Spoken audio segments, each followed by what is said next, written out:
desse encontro é para a gente conversar sobre as habilidades do futuro profissional de saúde, né? Como a educação alimentar e nutricional pode transformar as nossas carreiras, os nossos atendimentos e principalmente a vida do nosso público-alvo. Como a gente pode fazer para que essas pessoas realmente consigam transformar os seus hábitos alimentares, que é a nossa grande meta, né? Então, a gente pensou em ver o seguinte: na graduação, a gente aprende muito a identificar o erro alimentar do paciente e corrigir esse erro alimentar, não é verdade?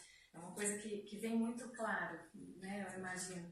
E a gente precisa, na verdade, pensar em quais são as habilidades que a gente precisa ter para ajudar o nosso paciente a modificar esses hábitos alimentares dele, não só fazer essa correção pontual daquele hábito que está inadequado. Então, eu acho que a gente precisa realmente continuar a nossa formação acadêmica, continuar estudando sempre, tá certo? O profissional de saúde não pode parar de estudar, não é verdade? A gente precisa estar sempre se aprimorando e desenvolvendo novas habilidades e novas competências para atuar com o público-alvo, né? Então, vamos lá, vamos começar. Então, a primeira coisa que eu pensei foi: o que significa ser um profissional de saúde nos tempos modernos? O que a gente precisa na atualidade para ser um profissional de saúde?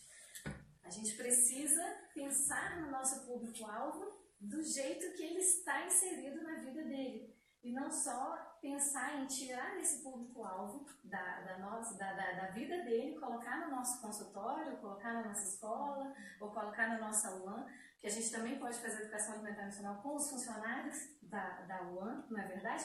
A gente não pode simplesmente abduzi-los, né, do local, da vida deles, da história de vida deles, e de repente cair, né, na nossa frente e a gente querer atuar com ele. A gente precisa conhecer esse profissional, a gente precisa conhecer esse paciente, a gente precisa conhecer essa criança, os pais dessa criança, quando a gente fala em atendimento na escola, não é verdade? Então, a gente tem que pensar como está a vida do nosso público-alvo quando a gente vai falar em saúde com ele. Vamos lá. Então, na maioria das vezes a gente pensa que o paciente que a gente vai encontrar é esse, né? Feliz, satisfeito, alegre, bem resolvido, totalmente pronto para receber orientações, para receber condutas, para receber mudanças, para receber estímulos, né? Eu acredito que vocês conheçam o modelo transteórico de comportamento alimentar. Conhecem? Mais ou menos? O modelo transteórico, ele diz que para que você mude um comportamento, você passa por 5 fases. A fase da pré-contemplação, que é aquela que você sabe que aquilo é importante para você, mas que você não está muito se sentindo disposto para fazer aquilo. Depois tem a fase da contemplação, na qual você sabe que aquilo é importante, você está disposto a mudar, mas num futuro distante. Daqui a 6 meses, ano que vem, quem sabe. Um dia eu vou mudar, eu vou fazer isso, né? Depois disso a gente tem o estágio da decisão, que é na hora que o paciente fala: estou decidido, eu quero mudar. Normalmente é a hora que ele procura a gente, né? Depois da decisão vem a ação, que é quando ele realmente começa a praticar aquilo que a gente gostaria que ele fizesse. E depois de praticar por bastante tempo, principalmente por pelo menos 6 meses, praticando direitinho aquelas nossas recomendações, a gente vai para a última fase, que é a fase da manutenção. Então, normalmente, para se mudar um comportamento alimentar, a gente passa por essas 5 fases. Mas só que é um engano nosso pensar que todo paciente que chega para a gente já chega na ação ou já chega ali na decisão. Muitas vezes esse paciente está na pré-contemplação ou está na contemplação. Por exemplo, quem trabalha com escolas, na verdade, as crianças não têm interesse nenhum em mudar a alimentação delas. A vida delas está ótima do jeito que está. Então elas não estão nem pensando nessa possibilidade e nós vamos chegar com conteúdo para elas. Da mesma forma, as pessoas que trabalham nas unidades de alimentação e nutrição, eles estão indo lá só para fazer o trabalho deles. Não é verdade? Eles não estão indo lá pensando que eles precisam entender um pouco melhor de alimentação, que eles precisam pensar no outro, eles estão pensando que eles têm que chegar, trabalhar e ir embora. Então são pessoas que não estão muito conectadas com o nosso ideal, com o nosso propósito. Então a gente tem que tentar primeiro, né, identificar em que estágio de mudança de comportamento as crianças, os pais das crianças, né, que procuram os profissionais, às vezes o pai da criança ele quer mudar um comportamento alimentar do seu filho, seja ele que esteja ganhando muito peso, ou seja aquela criança que não come nada, ele quer mudar, mas ele também não está tão disposto assim a mudar, ele quer uma fórmula mágica, né? Então ele não está assim tão decidido a mudar esse hábito, né? Então a gente tem que ir realmente pensando em identificar, diagnosticar, saber em que estágio de prontidão para a mudança do comportamento esse público-alvo realmente está, né? Então, a gente fica pensando nisso, e a gente vai, pode ir, a gente vai pensando nas nossas diretrizes, nas nossas recomendações, né? A gente vai pensando em todos os manuais que a gente tem, e a gente vai aplicando, e a gente vai pensando que o nosso... mais um, né? E a gente pensa que o nosso público-alvo está assim, lindo, perfeito, na fase da decisão, na fase da ação, pronto para colocar em prática todas essas recomendações e tantas outras que a gente sabe que eles precisam colocar em prática na vida deles. Não é verdade? Só que na verdade, a gente não tem esse público-alvo e a gente precisa tentar se lembrar disso, porque muitas vezes a gente fala assim, poxa, mas ele veio até mim, ele tem que estar disposto. Ele veio até mim, ele tem que colaborar, ele tem que fazer a parte dele, ele tem que. E na hora que a gente fala que o nosso público-alvo tem que fazer alguma coisa, a gente se desconecta dele. E é isso que a gente precisa prestar atenção, como está a nossa conexão, em termos de profissional de saúde, com o nosso público-alvo.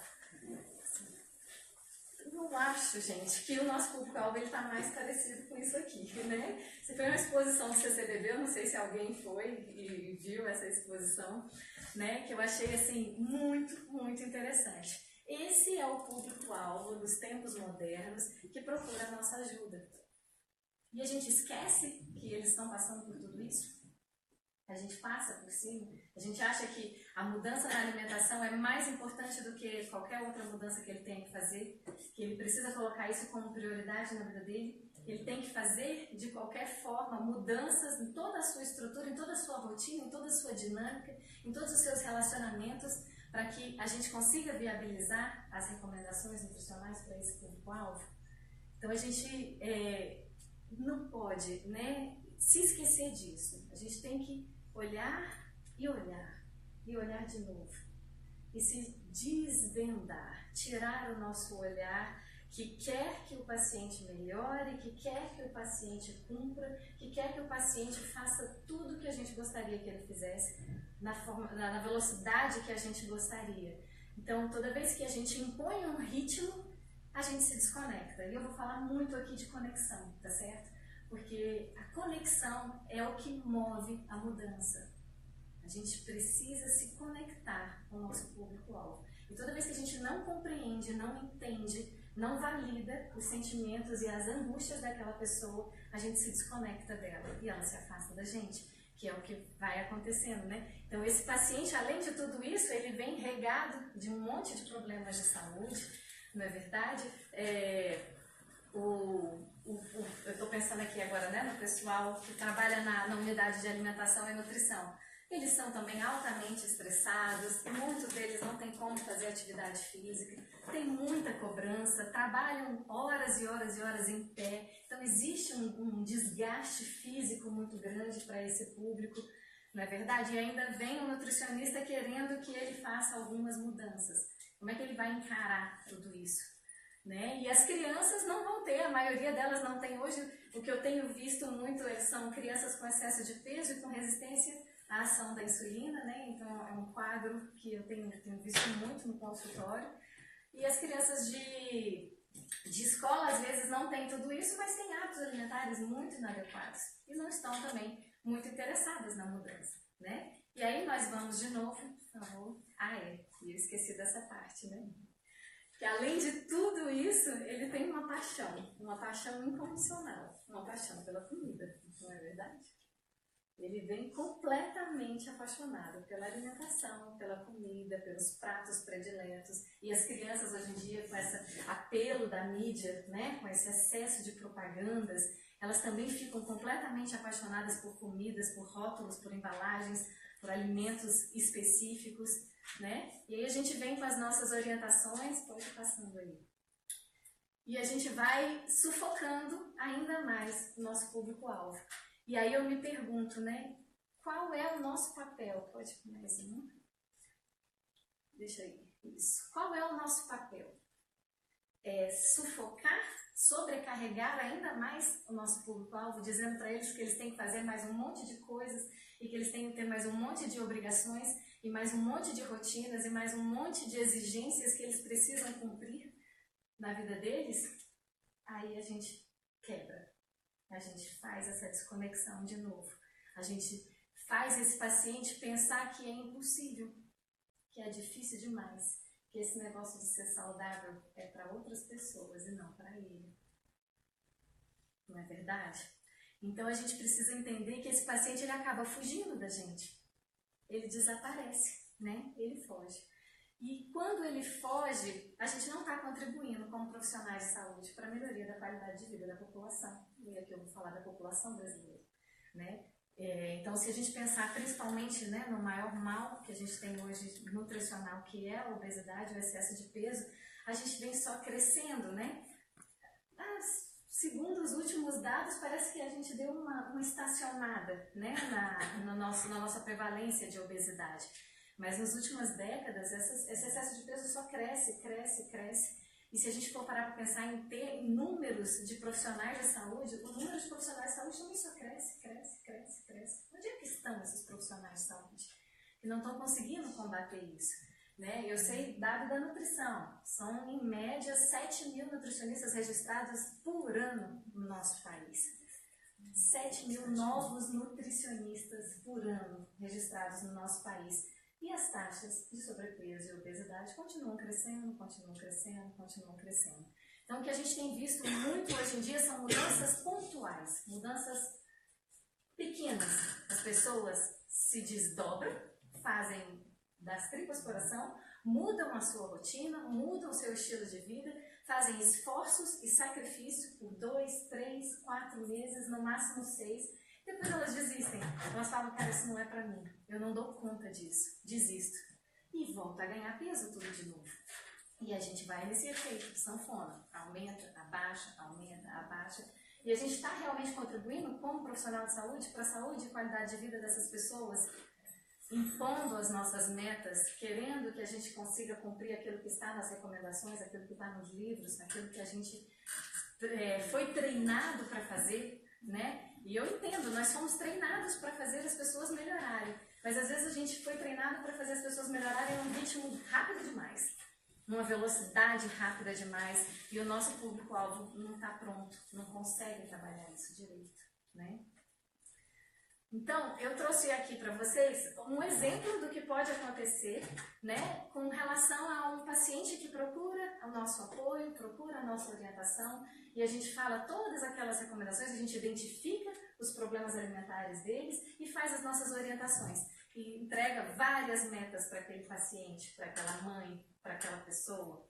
E aquela lista vai fazendo com que aquela pessoa fuja da gente. E a gente precisa entender por que essa pessoa foge da gente. Então, eu trouxe aqui para vocês, pessoal, o modelo cognitivo proposto por Skinner há muito tempo atrás, tá certo? E no qual ele dizia que todo estímulo ele vai gerar uma resposta, seja ele qual for, tá certo? Desde o estímulo de uma picada, de um beliscão em que a gente tira o braço, todo estímulo gera uma resposta. Então, você pedir para uma pessoa mudar os seus hábitos alimentares é um estímulo, e isso vai gerar uma resposta, certo? Então, por exemplo, o estímulo. Você deve evitar doces, farinhas refinadas, frituras e embutidos. Resposta. Acho melhor não inventar esse negócio de dieta. Não sei onde estava com a cabeça quando pensei nisso. Vaza, vai embora. Não é verdade? Não é mais ou menos assim?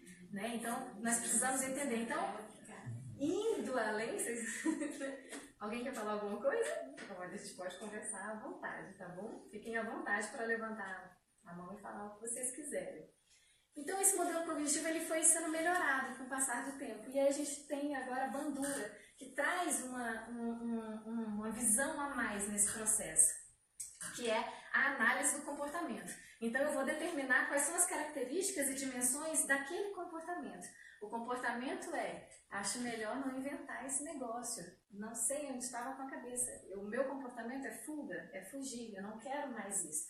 Vamos analisar essa fuga, vamos analisar esse comportamento.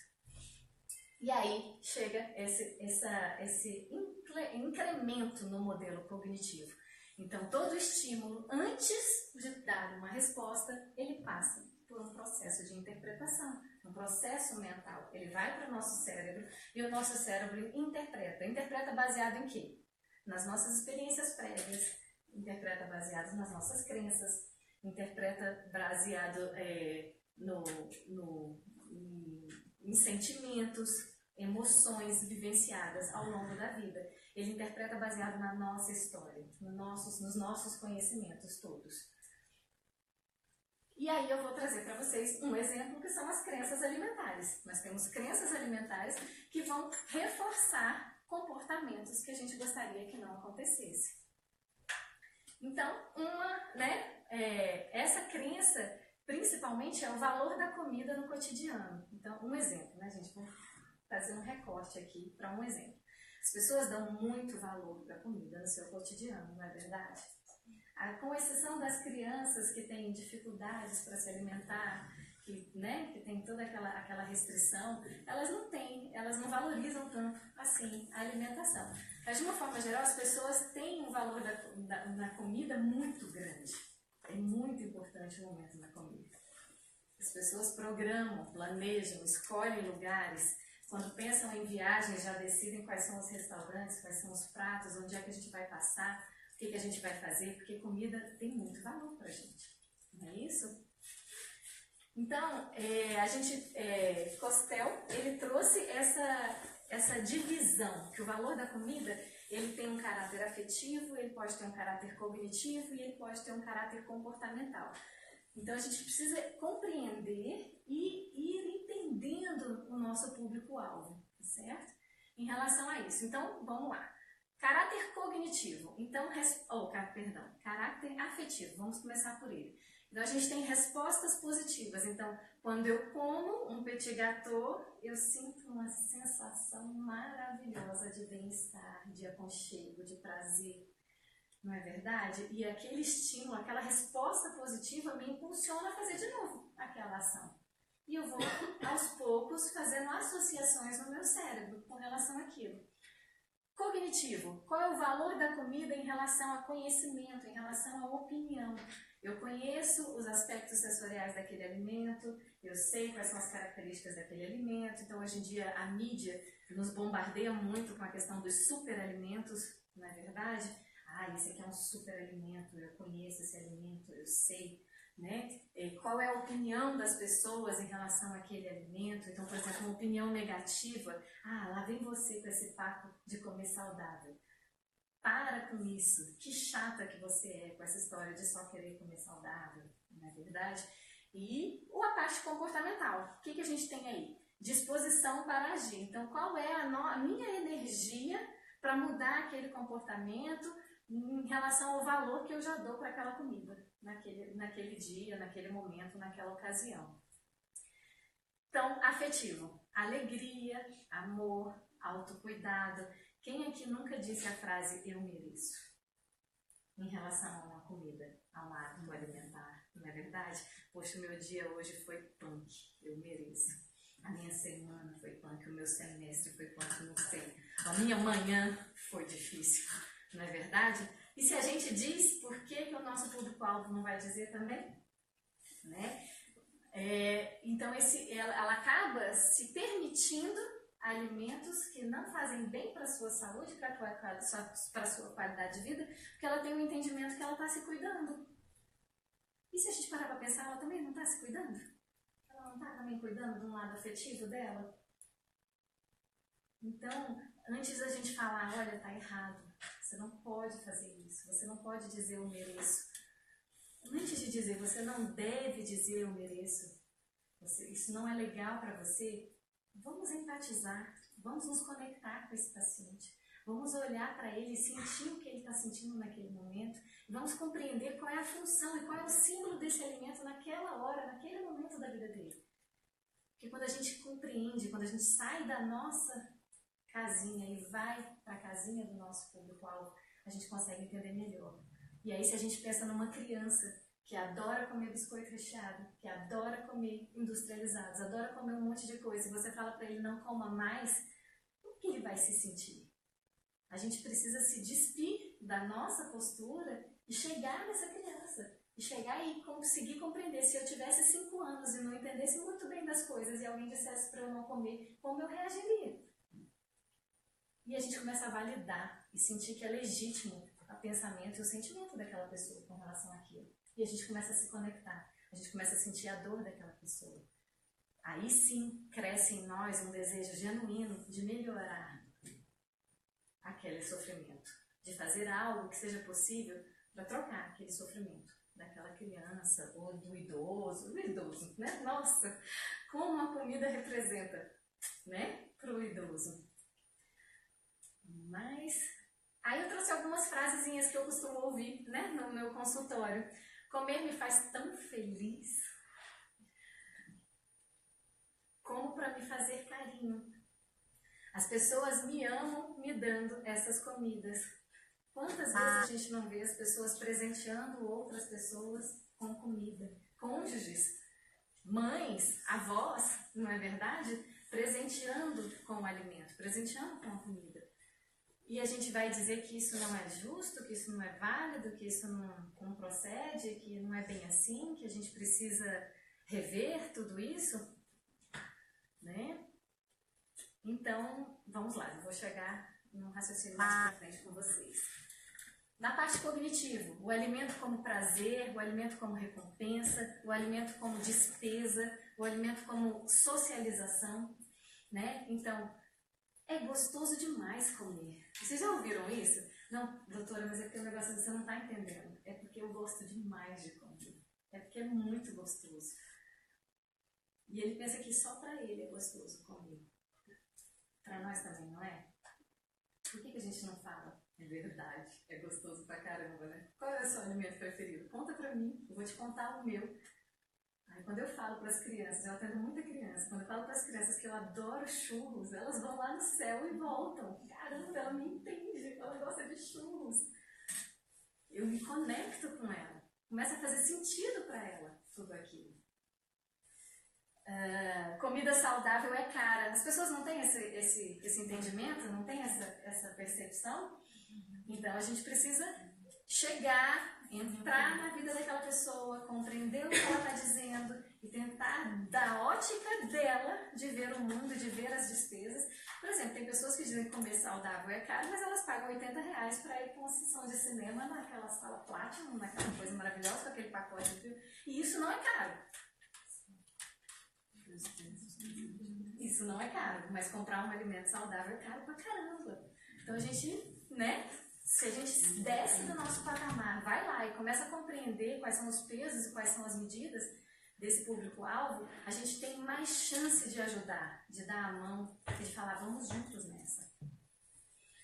O eu mereço, também o vão me achar um chato, né? Vocês já ouviram isso também? As crianças têm muito isso, né? Tia do céu, não faz isso. Eu vou levar fruta para a escola, não é possível. Os meus amigos todos levam um monte de coisa deliciosa. Os meus amigos vão me achar um chato. Ou compram num lugar, né? Ou compram, não é verdade? Num lugar. E como é que fica? Um idoso, nossa Adolescente, senhora. por exemplo. Adolescente morre de vergonha de levar nas coisas. Morre de vergonha. Levar uma lancheira? Quer matar um adolescente, é pedir para ele levar uma lancheira. E a mãe, você vai levar a lancheira. E aí você já desconecta com aquele adolescente, na verdade, já rompe ali. Porque você não consegue compreender. Então se a gente falar assim, vamos comprar um saquinho Ziploc, vamos colocar tudo descartável ali dentro, e vai dentro da sua mochila, você come e joga no lixo. Opa, já passa a ser mais razoável. Por que tem que ser na lancheira, com o potinho, do jeito que a mamãe quer, matando aquele adolescente de vergonha, não é verdade? Se ele tiver com vergonha de levar um alimento saudável, gente, ele não vai comer por decreto nenhum. Já tive criança que chega na escola e joga no lixo. Não vou, mamãe, eu não vou passar vergonha. Passar vergonha está né? Não passar vergonha está no topo da minha prioridade. Eu não vou fazer isso.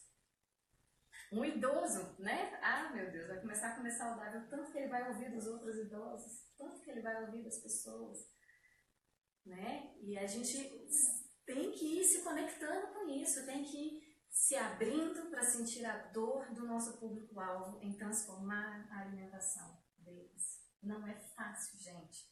Vocês podem tentar pensar em vocês, em alguma coisa que vocês já tentaram mudar na vida de vocês, seja ela alimentar ou algum outro comportamento que era negativo e que não era bom para a vida de vocês, que vocês tentaram mudar.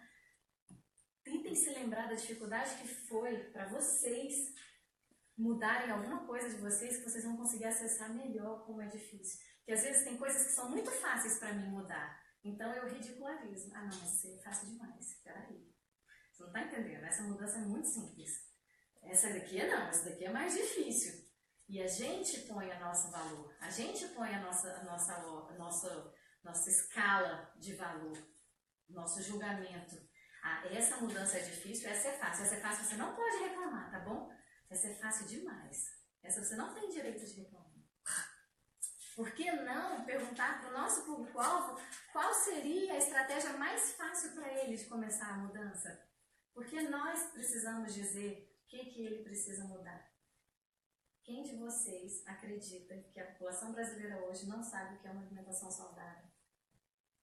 Todo mundo sabe. Tem que comer frutas, tem que comer verduras, tem que comer fibras, tem que diminuir industrializados, diminuir. Eles não sabem tudo, mas de uma forma geral eles sabem. Por que não fazem?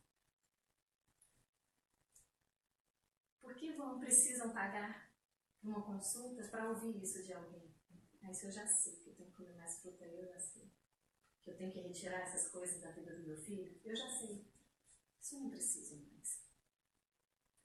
A gente não é profissional de saúde para dizer aquilo que as pessoas já sabem. Pelo contrário, nós somos profissionais de saúde para acessar naquele indivíduo aquilo que ele não sabe sobre ele, aquilo que ele não entende e que faz ele se alimentar de uma forma inadequada.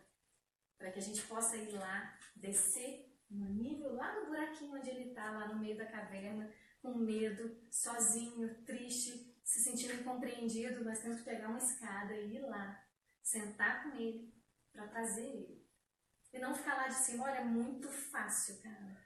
Vem logo, esse aí é muito fácil, vamos para a próxima. Praticar um ato de psicologia, né? Não é verdade? A gente precisa. O princípio de uma consulta resume nisso, você ouvir, né, escutar, fazer o ato da psicologia para de fato você, né, entender o paciente e depois praticar a nossa parte de como nutrição. Perfeito! Então a gente precisa compreender que entre um estímulo e uma resposta existe uma crença no meio do caminho. E enquanto a gente não olhar para essa crença e não ajudar o nosso público-alvo a olhar para essa crença, vai ser muito difícil a gente dar passos para uma verdadeira mudança, para uma verdadeira transformação. E com relação ao aspecto comportamental do valor da comida, eu trago também a praticidade. Preparar comida saudável dá trabalho, precisa de um tempo, gasta minha energia, eu já não tenho mais energia, eu trabalho tanto, eu corro tanto, eu faço tantas coisas, eu tenho tantos filhos, eu levo e busco. Você ainda está querendo que eu tire mais uma energia para fazer comida? Minha energia já era, não tenho mais energia, não cabe mais isso na minha vida. Então, às vezes, quando a gente, na maior das boas intenções, na maior da boa vontade, a gente passa aquela lista de receita, aquele livrinho de receitas saudáveis, aquilo ali pode ser o fator que vai fazer o nosso público sumir da gente. Ele vai olhar para aquilo lá, eu nunca vou conseguir fazer isso, eu nunca vou conseguir. Então, vamos esperar o nosso público-alvo estar motivado o suficiente para pedir uma receita para a gente antes da gente oferecer? Que tal? Às vezes a gente quer se antecipar, se prontificar e dar demais para o nosso público-alvo, a gente acaba antecipando. E aquela pessoa sai correndo, exatamente, lembra aquele cara lá, todo cheio de tijolo. A gente sufoca com a nossa boa intenção, com a nossa vontade genuína de que o nosso paciente melhore. Mostrar para ele que valeu a pena pagar aquela consulta, valeu a pena aquele investimento, que eu estou entregando um monte de coisa para ele. Mas é tanta coisa que ele desespera com essas informações, com essas coisas todas. Então vamos aguardar a prontidão do nosso público-alvo, vamos esperar eles pedirem, vamos esperar eles se sentirem motivados. O pessoal da UAN também, vamos trabalhando devagarzinho esses funcionários. Quem sabe um dia eles não chegam e falam, nossa, sabe que você não tem uma receita aí legal para me mostrar? Uma receita saudável? Será que você não tem uma coisinha? Vamos estimular ele para que ele peça. Porque quando ele pedir, ele já está mais pronto para aquilo ali. Certo? Ok? Então tudo isso, todas essas falas são símbolos. E nós não podemos nos esquecer nunca dos símbolos. Tudo tem símbolo. A gente adora colocar símbolo em tudo. E a comida tem vários símbolos. Vários, como a gente já falou aqui. E tantos outros símbolos que a gente não falou aqui. Símbolo de liberdade. Eu escuto muito isso. Doutora, a minha vida é tão estressante, que pelo menos na comida eu quero ser livre. Pelo menos na comida eu quero ter direito de comer a hora que eu quiser, do jeito que eu quiser, o quanto eu quiser. E normalmente é de noite, escondido, né?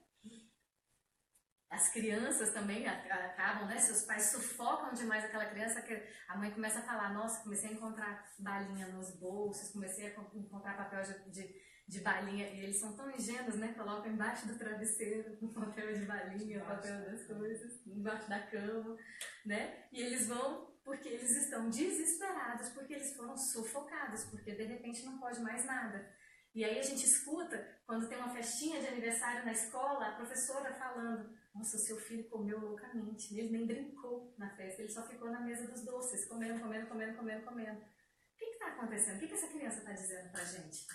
Que a gente está exagerando, que a gente está indo rápido demais, que a gente está avançando demais.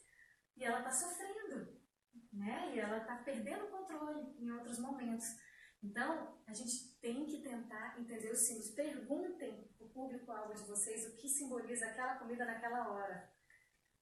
Eu já ouvi coisas que chorei, deu vontade de chorar. É o meu único amigo. É o colo, é um abraço seguro, é uma cama gostosa, é um aconchego. Quantas coisas as pessoas colocam na comida, quantos símbolos as pessoas colocam. E se você pede para ela tirar essa comida, para ela restringir essa comida, é o colo que você está tirando. É o abraço, é o grande amigo, é o companheiro. E a gente às vezes não compreende isso. E a gente só tira, a gente só retira. A gente não vai além. Né? Então, vamos lá? Então, tudo isso, quando a gente... A pessoa tá assim, né? Ela é isso. Ela não tem consciência de que ela é isso, tá bom, pessoal? Ela não tem clareza. Ela nunca parou para racionalizar o que a comida representa para ela. Ela simplesmente sente. Ela simplesmente é tudo isso. E aí, a gente pede para ela retirar, ela não entende, mas ela começa a sentir um sentimento negativo. Ela começa a sentir um negócio ruim porque foi na nossa consulta. Entendeu? Aí ela começa a entender que ela está sendo punida. Ela começa a sentir tristeza. Ela fica com raiva porque a gente está tirando as coisas dela. Ela fica com medo. Caramba, o que vai ser de mim agora? Se eu não posso mais extravasar do jeito que eu extravaso. Ela sente que ela está perdendo a liberdade dela. Quem gostaria de perder a sua liberdade? De ficar com medo, com raiva, triste e se sentir punido ao procurar um profissional de saúde? Vocês já tiveram alguma experiência assim de procurar um profissional de saúde que não da área da nutrição, qualquer outra área, e que vocês se sentiram assim com as coisas que esses profissionais falaram para vocês? Será que a gente não faz isso? Então, é um momento de refletir mesmo. Essas habilidades, a gente precisa desenvolver habilidades para acolher o nosso público-alvo e não deixar ele ficar assim. Porque quando ele fica assim, pessoal, regiões no cérebro são ativadas, certo? Eu trouxe aqui várias regiões no cérebro são ativadas, mas principalmente a região da amígdala. A região da amígdala é uma região no nosso cérebro que está muito ligada com o cérebro primitivo, com as funções, por exemplo, dos répteis, dos mamíferos, né? Com aquelas funções de luta, fuga ou paralisia. Aquela função de que você se sente atacado, ou você foge, ou você luta, ou você fica ali, estacionado, não é verdade? E esse estímulo, toda vez que a nossa fala leva o nosso paciente a ativar a amígdala dele no cérebro, acabou, tá certo? Quando ele começa com essa hiperativação da amígdala, ele fica irracional. Ele não quer saber de mais nada, ele não consegue. Aí agora a gente vai falar assim, não, agora vamos fazer a balança. Quais são os prós e quais são os contra? Nessa hora, ele só vai ver contra, ele não vai conseguir ver pró nenhum, ele não vai conseguir raciocinar, ele não vai querer nada. Então, a gente tem aqui, né, algumas zonas, né? A zona de conforto, a zona de aprendizagem e a zona de pânico. A zona de conforto é aquela que você está no seu dia a dia, do jeito que você sempre esteve, né? Ali, fazendo as suas coisas. Você não está tão confortável assim, porque você não aprende nada nessa zona, e você tem uma certa inquietação. Aquilo ali é um falso conforto, né? Um conforto, mais ou menos conforto. Aí, às vezes, a gente se aventura e vai para a zona da aprendizagem, a gente procura um profissional de saúde. A gente quer aprender coisas novas. Mas aí, sem querer, a conduta desse profissional de saúde leva a gente para a zona do pânico. E aí a gente ativa a nossa amígdala e aí já era, e a gente não quer mais saber daquilo ali. Então, o nosso papel é tirar o nosso paciente da zona de pânico e levar ele para a zona de conforto. Eu já tive muitos pacientes que chegaram dizendo assim, doutor, ontem eu fui numa pizzaria e eu comi muita pizza para me despedir, porque eu sabia que eu vim aqui hoje. Não acontece muito isso? Porque ele já chega no nosso consultório no pânico. Lá vem ela, lá vem ele, lá vem qualquer profissional. Que vai ser aquela pessoa que vai tirar tudo que eu gosto, todos os meus prazeres, tudo que eu mais amo na vida. Então ele já chega em pânico no nosso consultório, com medo da gente, se despedindo da comida, porque agora ele vai ser triste, agora a vida dele vai ser infeliz, ele tem consciência disso. Cheguei, vou lá, prazer, vim aqui para ser infeliz, porque eu tenho um objetivo, não é verdade? Então, nós temos que ter habilidades para tirar o nosso público-alvo dessa zona de conforto e trazer, ou de pânico, e levar ele para uma zona com que ele consiga administrar melhor, tá bom? Aí eu trouxe essa daqui, olha só. É mais ou menos essa a sensação. A gente quer libertar o nosso público-alvo do peso e dos problemas alimentares que ele traz. Mas ele, coitado, ele está sofrendo, ele está triste, ele está apegado, ele está arrependido de estar livre. Confessando bem, eu amo tanto você. Precisamos entrar nesse cenário, precisamos entrar nessa mente, precisamos entrar nesse sentimento, precisamos acessar esse público-alvo e precisamos compreender. Prestem atenção na linguagem não verbal do público de vocês. Quando vocês falam alguma coisa, a expressão facial muda, a expressão corporal muda. Há muitos pacientes, quando sobem na balança, a expressão facial muda. Captem isso, prestem atenção. O que ele está dizendo para você? Com essa sensação? O que ele está mostrando para você? E a gente compreender isso, a gente dá um passo atrás. A gente erra, tá bom? Nós profissionais de saúde erramos muito. A gente às vezes se antecipa à prontidão do paciente, a gente propõe coisas que ele não está pronto para aquilo, mas ele mostra. Aí a gente recua, pede desculpa. Nossa, caramba, acho que a gente devia mudar essa estratégia, essa meta. Quem sabe a gente fazer outra coisa? Vamos pensar em outra? Essa daqui eu acho que está difícil demais para esse momento. Vamos pensar em outra coisa? Não tem problema dizer que errou, não tem problema errar. Nós estamos lá para construir juntos. Nós vamos construir juntos com o nosso público-alvo. Nós não sabemos de tudo, nós não conhecemos ele. A gente precisa de permissão para entrar e conhecer. Mas a gente também tem que estar atento para captar os sinais. Tem que estar atento para perceber aquilo que ele está falando para a gente poder recuar e se reposicionar. Eu já me reposicionei 3 vezes na mesma consulta. Vamos para uma, não deu certo. Vamos para outra, não deu certo. Aí o pessoal sai do meu consultório com a meta de tomar mais água. Aí ele sai feliz. Ele sai tranquilo. Ele sai sereno, sorridente. E você gastou sua saliva, falou por 1h30 e ele saiu de lá querendo tomar mais água. E a gente vai bater palma para ele porque ele conseguiu pensar numa estratégia. Ele conseguiu se prontificar a mudar alguma coisa. E se ele conseguir tomar mais água, ele volta muito mais forte, muito mais empoderado, muito mais seguro. Ele conseguir cumprir a meta. E eu acho que agora eu posso me arriscar um pouco mais. Eu tive uma vez que eu trabalhei com uma criancinha, ele devia ter 9 para 10 anos. E as metas das minhas crianças, aliás, as metas do meu consultório sempre são as pessoas que colocam, eu nunca ponho a meta, eles é que decidem. E estava chegando o Dia das Crianças, e eles iam para o cinema comemorar o Dia das Crianças, e aí eu perguntei, tá, então qual seria a meta, né? Aí ele falou assim, eu decidi que eu não vou comer a pipoca dessa vez. Eu vou pegar um yoga berry com frutinhas, com morango, e vou levar para o cinema, e não vou comer a pipoca. Gente, a mãe ficou louca do meu lado. Como assim, meu filho, você não vai comer pipoca? Não, essa meta tá muito difícil, não. Por que isso, meu filho? Que sofrimento, você não vai comer pipoca? Não. A pipoca você vai comer. Pensa em outra meta. O que ela fez aí? E eu quase chutando ela, né? Por debaixo da mesa. Presta atenção, seu filho está dizendo que não, que os irmãos, ele tinha 2 irmãos, que os irmãos vão comprar pipoca e ele não vai querer comer aquela pipoca porque ele está se sentindo pronto para dar esse passo de não comer essa pipoca. Não é verdade? Enfim, às vezes eu falo demais, vamos lá. Eu esqueci de colocar, né? Ele está aqui completamente apaixonado pela comidinha dele.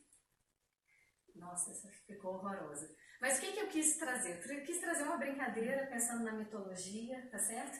Que nós queremos, se a gente puder fazer uma comparação do nosso público-alvo, nós queríamos que o nosso público-alvo fosse como um centauro. Um ser biológico, com corpo de animal, com o corpo biológico que nós somos e com uma cabeça pensante. Mas muitas vezes o nosso paciente ele é como um minotauro. Ele tem um corpo de humano, mas a cabeça de um animal.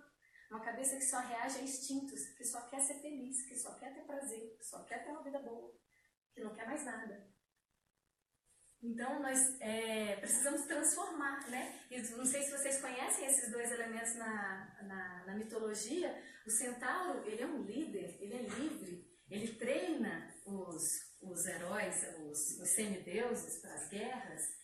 Ele é valorizado pela sociedade. O minotauro é um monstro, ele vive acorrentado, preso dentro de um labirinto, porque ele não consegue raciocinar. Ele tem a mente muito subdesenvolvida, ele só age baseado nos estímulos, nos instintos dele, né? Então nós precisamos libertar o nosso, fazendo uma brincadeira, transformar o nosso minotauro num centauro. Como é que a gente faz isso? Acolhendo, validando, se conectando, dizendo que nós estamos juntos com ele. E ele vai conseguindo sair da amígdala superativada, e ele consegue ativar o córtex pré-frontal dele, ele consegue ativar a ínsula, e ele consegue racionalizar, ele consegue ver com clareza as coisas, ele consegue tomar decisões, ele consegue fazer planejamentos para o futuro. E aí, depois disso tudo, entra a educação alimentar e nutricional. O que é educação alimentar e nutricional? Pensando num público-alvo, com todas essas coisas que a gente já falou, né? Então, ela é definida como um campo de conhecimento e de prática contínua e permanente. Então, não é uma coisa estática. Transdisciplinar, intersetorial e multiprofissional. Ou seja, não é uma atividade privativa do nutricionista. Todas as pessoas que lidam com saúde devem falar de alimentos. Todas as pessoas que lidam com educação devem falar de alimentos e de alimentação. No contexto da realização do direito humano à alimentação adequada, todos nós temos direito humano à alimentação adequada e nós realizamos esse direito humano toda vez que nós educamos o nosso público-alvo em termos de alimentação e nutrição. E a gente também promove a garantia da segurança alimentar e nutricional. Então, a prática de Ana, ela deve fazer uso de abordagens e recursos educacionais problematizadores e ativos, que favoreçam o diálogo. Então, o que eu estou fazendo aqui com vocês? Eu estou fazendo um recurso educacional problematizador, não estou fazendo um ativo porque vocês não estão se envolvendo, vocês não estão trabalhando, não estão participando, mas nós estamos problematizando, nós estamos pegando um problema e descascando ele, descascando. E a gente tem mais clareza para atuar depois que a gente faz uma atividade problematizadora. Vamos fazer problematização com o nosso público-alvo. Fazer problematização com criança é fantástico. Fazer problematização com adulto é fantástico. Fazer a problematização com adolescente é maravilhoso. Eles adoram, porque eles começam a se entender um pouco melhor. E esses recursos, eles têm que favorecer o diálogo e não o monólogo. Muitas vezes as pessoas falam, não, mas eu converso com o meu paciente. Conversa não, você faz perguntas e ele responde. Isso é um questionamento, isso é uma entrevista, isso é uma anamnese, isso é qualquer outra coisa. Isso não é uma conversa, não há uma troca. Existem ali perguntas e respostas, perguntas e respostas. Junto a indivíduos e grupos populacionais, considerando todas as fases do curso da vida. Então, a EAN, ela se aplica na gestante, ela se aplica na nutriz, ela se aplica nas crianças, nos adolescentes, nos adultos, nos idosos, ela se aplica para os praticantes de atividade física, ela se aplica para todo mundo. Né? Considerando as fases do curso da vida, considerando as etapas do sistema alimentar, então nós temos que ser responsáveis com relação à sustentabilidade. Nós precisamos compreender de produção de alimentos, de descarte, de lixo, de poluição. A gente precisa entender que toda vez que a gente recomenda um alimento industrializado, nós estamos contribuindo para a produção de lixo no nosso planeta. E nós, né, não podemos nos esquecer desse aspecto e não podemos esquecer de falar sobre isso com o nosso público-alvo, porque eles ficam muito empoderados quando a gente começa a falar de lixo. Criança, então, nossa, eles amam. Você fala sobre isso, eles mudam, porque eles compreendem realmente o que você está falando para eles. Então, considerando o sistema alimentar, considerando as interações e os significados que compõem o comportamento alimentar, os símbolos que compõem. Então, a gente tem que considerar tudo isso na hora que a gente vai interagir com o nosso público-alvo. Então, destrinchando um pouquinho mais, um campo de conhecimento. Educação alimentar e nutricional é um campo de conhecimento. Eu preciso conhecer, eu preciso estudar, eu preciso ler, eu preciso entender muito sobre muitas áreas para que eu possa estar apto para atuar. Então, eu trouxe aqui para vocês, a gente precisa entender de filosofia, a gente precisa entender de antropologia, de psicologia, de cultura, de autorregulação, a gente precisa entender de tanta coisa, né? Por exemplo, com relação à filosofia, a gente precisa, né, desenvolver a habilidade de situar o saber popular. Então, de conhecer o senso comum, do senso filosófico, do senso religioso, do senso científico. Existe o saber científico, existe o saber religioso, existe o saber filosófico, existe o saber popular. E toda vez que a gente diz que o saber popular não vale nada, que aquilo ali não serve, que aquilo ali não tem nenhuma evidência científica, né? Quando a gente pensa, por exemplo, eu tive uma paciente que emagreceu 11 quilos, mudando a alimentação dela, começando a fazer atividade física, praticando hábitos mais saudáveis e, no final de tudo, ela foi na consulta, fez os exames, diminuiu a esteatose hepática dela, diminuiu o peso, diminuiu tudo. Sabe o que ela me falou? Foi o vinagre de maçã que eu tomei. Foi o vinagre. Ele é a salvação. Eu vou falar para todo mundo a partir de agora. O vinagre me salvou. E aí você morde a língua, engole, e você se conecta com essa pessoa. Não é verdade? Não é verdade? Então, é o saber. Então, a gente tem que ter a habilidade de situar o saber popular sobre o corpo e sobre todas essas outras questões em suas bases sociais, culturais e admiti-lo, não como limitado. Não como limitado. Olha como é difícil. O profissional de saúde admitir um saber popular não como limitado, mas como um tipo de conhecimento acumulado e sistematizado que produz uma interpretação da realidade. Ok, tudo bem, você entende assim, você entendeu assim a vida inteira. Vamos conversar sobre isso? Me explica, deixa eu entender também o que você entende sobre esse alimento, sobre essa prática. Antropologia. Aprender a inquirir para obter informações sobre crenças, valores, significados em torno da alimentação. Não é tão simples inquirir, não é tão simples perguntar. Não é tão fácil você fazer uma pergunta e receber a resposta que você gostaria. Por quê? Na maioria das vezes, o nosso público-alvo não sabe qual é a resposta da nossa pergunta. Nem ele sabe. Precisa de um tempo para que ele consiga acessar. Então, a gente precisa saber inquirir, a gente precisa saber rodear, a gente precisa ir devagar, a gente precisa ir ajudando ele na reflexão para que ele consiga compreender. Muitas vezes, a gente passa 50 minutos conversando sobre um assunto, sobre um evento, sobre um brigadeiro que foi comido numa festa, e nós vamos entender em profundidade tudo o que estava envolvido na hora que aquela pessoa comeu o terceiro brigadeiro, porque ela disse que só queria comer 2 e ela comeu o terceiro. Então, às vezes, você passa 50 minutos conversando sobre isso. Então a gente tem que desenvolver resiliência, paciência. Ai, que demora! Esse paciente está lento demais, meu Deus, tá óbvio! Se você falar, você fura a cebola. Já ouviu falar essa expressão, de furar a cebola? Eu aprendi em cursos que eu fiz com psicólogos. Os psicólogos falam muito isso. Você tem que descascar a cebola e não furar. Porque quando você fura, sai um líquidozinho ruim, amargo. Então, muitas vezes, nós, com os nossos estudos, com o nosso entendimento, conseguimos captar muito rápido o que aquela pessoa está passando, o que ela está sentindo. E a gente, fala, você está sentindo isso, isso, isso, você está falando isso, isso, isso, e a pessoa, eu não estava pronto para ouvir tudo isso. E ela sai correndo e ela foge de você desesperada. Vamos devagar, com paciência, com resiliência, com 3 consultas, com 3 conversas, com quantas conversas forem necessárias para conseguir levar aquela pessoa a entender. Porque a gente sabe que educar é criar um ambiente favorável para que a pessoa aprenda. E não a gente transmitir o nosso conhecimento. Transmissão de conhecimento não é educação. Transmissão de conhecimento é transmissão de conhecimento. Educação é criar um ambiente favorável e propício para que a pessoa aprenda sozinha. Né? Então, precisamos aprender a inquirir, precisamos aprender a perguntar. A entrevista motivacional ela é excelente para isso. Ela traz muitas técnicas para nos ajudar a fazer esse bom inquérito. Certo?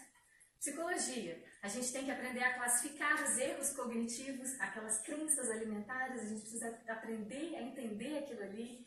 As crenças disfuncionais em relação à alimentação. A gente tem que aprender a desenvolver a escuta do nosso público-alvo, a observação para compreender os sofrimentos psíquicos desses pacientes, identificar fatores no tratamento que vão contribuir para agravar esses problemas alimentares. Então, desenvolver a escuta. E aí eu falo, não é aquela escuta assim, eu já sei o que você vai falar. Vocês já escutaram alguma vez alguém assim? A pessoa está falando e você, eu já sei o que ele vai falar. E automaticamente você para de ouvir. E você começa a pensar em outras coisas, porque você já sabe o que ele vai dizer. E às vezes o que ele diz é diferente do que você já sabe. E esse é um dos principais pontos para desconexão e quebra na hora que a gente vai fazer a nossa interação com o nosso público-alvo. A gente já sabe o que ele vai dizer. Às vezes a gente interrompe e completa a frase. Vocês já fizeram isso? A pessoa está querendo dizer uma coisa, você vai e completa. Porque você não consegue esperar ele dizer. Você não tem essa paciência. Você já sabe o que ele vai te dizer. Você está tão acima dele que você já sabe o que ele vai te dizer. Cultura. Desenvolver a habilidade de pensar comportamentos e atitudes alimentares pessoais e de grupos em relação à sua cultura, tendo em vista a alimentação saudável. Se é uma pessoa que tem uma prática religiosa diferente, se é uma pessoa que veio de um país diferente. Eu atendi uma vez uma adolescente que estava vindo da Suécia e ela almoçava às 5 horas da tarde. Eu não podia passar para ela um almoço meio-dia porque ela não estava pronta para almoçar meio-dia. Ela almoçava às 5 horas da tarde. Ela veio de uma cultura diferente. E eu vou engessá-la na minha cultura? Autorregulação. Aprender a analisar o contexto alimentar da família, do bebê, da criancinha, identificar as prioridades de ação, aprender a identificar, analisar e intervir os mecanismos de autorregulação da alimentação. E com relação à prática transdisciplinar, intersetorial e multiprofissional. É isso aí. EAM é feita por profissionais de saúde, por profissionais de educação e pelos governantes, que vão desenvolver políticas públicas que vão nos assegurar, né, os direitos humanos à alimentação adequada, saudável. E aí sim a gente está começando a chegar no ponto de promover uma prática autônoma e voluntária, certo? Então, para que esse paciente possa agir de forma voluntária e autônoma na vida dele, ele precisa de autoconhecimento. Ele precisa de autorregulação das emoções. Ele precisa de autocompaixão. Ele precisa de libertação. Aí ele está pronto para ter uma prática autônoma e voluntária. Se ele não se conhece, se ele não sabe como ele reage, se ele não sabe como ele está processando as coisas, como é que ele vai dar espaço? Se ele não sabe entender que naquela hora ele está precisando de um abraço e não de uma comida, então que ele vai procurar um abraço e não uma comida, enquanto ele não aprender isso, vai ser difícil ele mudar o comportamento alimentar dele. O pessoal está um pouco perdido. Que horas são? 8h40. 8h40? Nossa, 8h40. Tá acabando.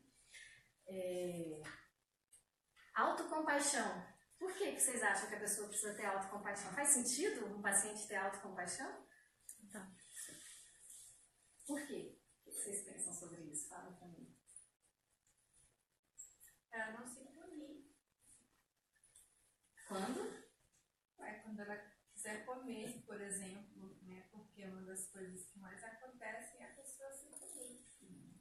Exatamente. Quando ela tem autopunição, né? Quando ela tem um deslize, quando ela não consegue, quando ela sabe tudo isso e mesmo assim ela vacila, o que ela faz? Um do seu lado humano, né? Não é? Usar um humanismo, né? Eu acredito que se colocar um pouco na... Eu acho que a parte técnica, com certeza, a gente sempre tem que estar conciliando, mas usar essa parte humana, pensar que é tão difícil quanto estar ali, fazer aquilo ali, eu acredito que a autocompaixão é isso, é usar o lado humanismo mesmo. No meu doutorado, eu vou desenvolver técnicas de mindfulness, né? Protocolos de mindfulness para tentar melhorar o comportamento alimentar. E um dos protocolos que eu vou desenvolver é o da autocompaixão. Porque eu acredito que as pessoas precisam de autocompaixão para avançar. Elas precisam se perdoar quando elas erram. Porque senão elas não levantam. Né? Autoaceitação. Já ouviram falar no famoso jaque? Já ouviram falar no famoso pé na jaca? Ah, não, eu não podia comer. Mas já que eu comi o primeiro, eu não me perdoo. Eu não me perdoo. Eu fui tão mal. Eu fui tão errado. Eu fui tão inadequado. Eu não sou digno. Né? Eu não presto, eu não mereço. Eu não tenho força de vontade. Então, já que eu sou um lixo mesmo, então agora eu vou comer. Se ele aprender a ter autocompaixão, se ele aprender a se perdoar, no primeiro brigadeiro que ele come a mais, ele consegue parar e ficar ali. Se ele não se perdoa, ele continua. A gente já perguntou para o nosso paciente o que ele sente quando ele vacila? Isso é um ponto importante da nossa consulta. É um momento que a gente lida com esse público-alvo quando elas não dão certo. O que ele sente? É raiva, é medo, é fuga, é vergonha, é humilhação? Eu não presto? E ele começa a ir lá para o fundo da caverna, para aquele lugar horroroso, de baixa autoestima, de baixa aceitação, e ele fica lá sofrendo, sofrendo, sofrendo, e ele não volta mais porque ele falhou. Nós temos que pegar a nossa escada e ir lá, sentar do lado do nosso paciente e sentir essa humilhação. Sentir tudo isso. A gente precisa se conectar com as vezes que a gente tentou mudar um hábito na nossa vida e que a gente não conseguiu. E como que a gente se sentiu? Quando a gente quis, sei lá, fazer mais atividade física, quando a gente quis, sei lá, tirar alguma coisa, acrescentar alguma coisa, e a gente não consegue. Como é que a gente se sente? Vamos acessar esse sentimento para tentar se conectar com o sentimento que o nosso público-alvo está tendo.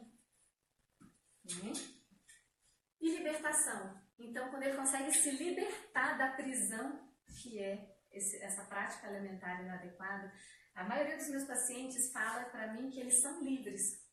E por isso eles comem do jeito que eles querem. E eu digo que a alimentação saudável, pelo contrário, é uma libertação. Eu falo para eles assim, eu sou tão livre, tão livre, tão livre que eu escolho ser saudável. E essa frase é muito chocante. E aí, até o nosso paciente perceber que comer do jeito que ele come, daquela forma, aquilo ali é uma prisão e não uma libertação, que ele está preso naquilo, ele não tem escolha. Ou ele come daquele jeito, ou ele nunca vai sentir aquele abraço. Ou ele come daquele jeito, ou ele nunca vai se sentir recompensado. Ele está escravo, ele está preso. E a alimentação saudável ela tem que ser uma libertação. Então ele tem que se libertar para dizer não. E para dizer sim, né? Pode passar?